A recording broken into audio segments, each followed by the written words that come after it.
Ada sebuah fenomena yang menarik, orang terhubung tapi kesepian.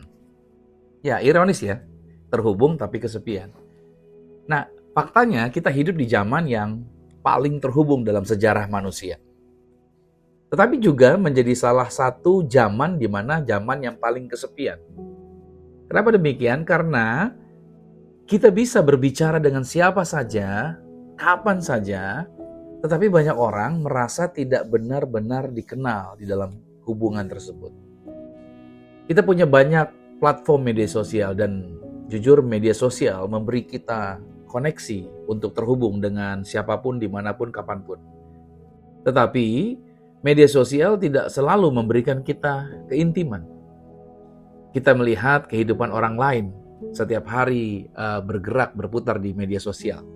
Tetapi kita jarang membuka hati kita sendiri untuk melihat diri kita sendiri. Kalau kita lihat di dalam Kejadian 2 pada ayat yang ke-18, dikatakan, Tuhan Allah berfirman, tidak baik kalau manusia itu seorang diri saja. Aku akan menjadikan penolong baginya yang sepadan dengan dia. Dari sini kita mendapatkan pemahaman bahwa manusia didesain atau diciptakan untuk membangun relasi. Bukan sekedar koneksi digital, tetapi memiliki hubungan yang nyata. Yesus tidak pernah memuridkan orang melalui pesan teks.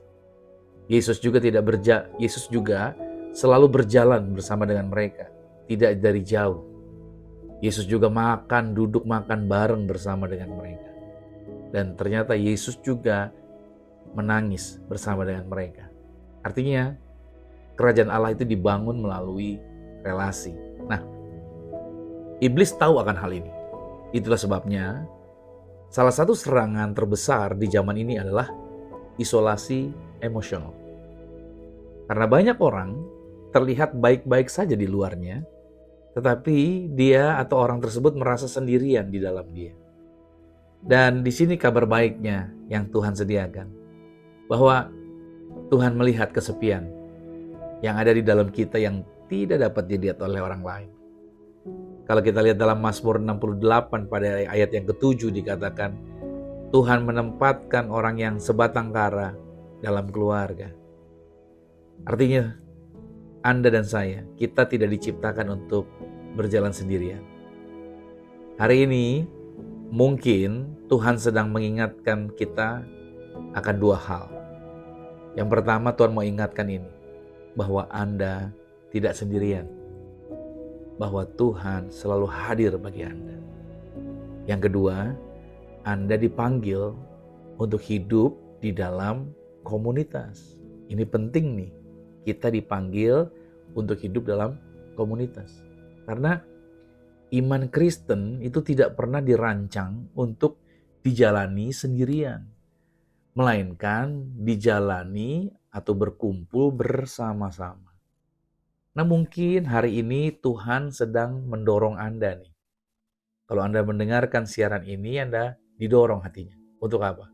Untuk menghubungi seseorang. Terbuka hatimu untuk mau bangun relasi dengan temanmu, dengan keluargamu, dengan orang di sekitarmu, dan gerejamu.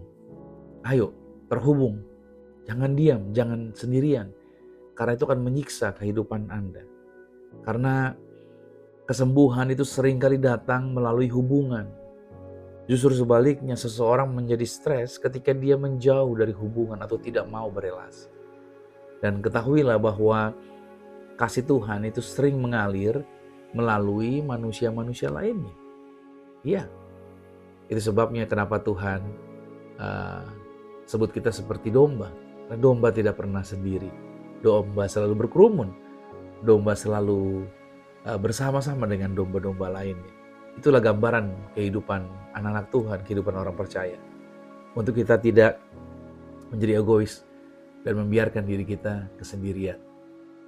Jangan sampai seperti banyak yang ada di dunia ini, terhubung tapi mereka kesepian. Saya percaya bahwa orang-orang yang terhubung dengan Tuhan, orang-orang yang terhubung dengan sesamanya, adalah orang-orang yang tidak pernah kesepian, orang-orang yang hidupnya happy dan berbahagia, karena dia dijaminkan sukacita yang datangnya dari Tuhan.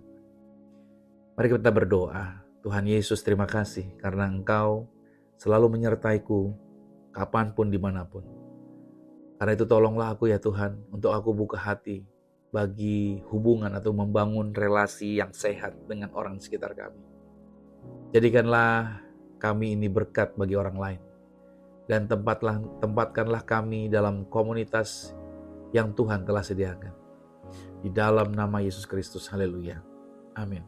Itu sebabnya di Zion Church of Christ, kami membangun komunitas agar setiap jemaat yang ada di dalam gereja yang kami layani, mereka semuanya tertanam di dalam komunitas yang kami sebut dengan iConnect.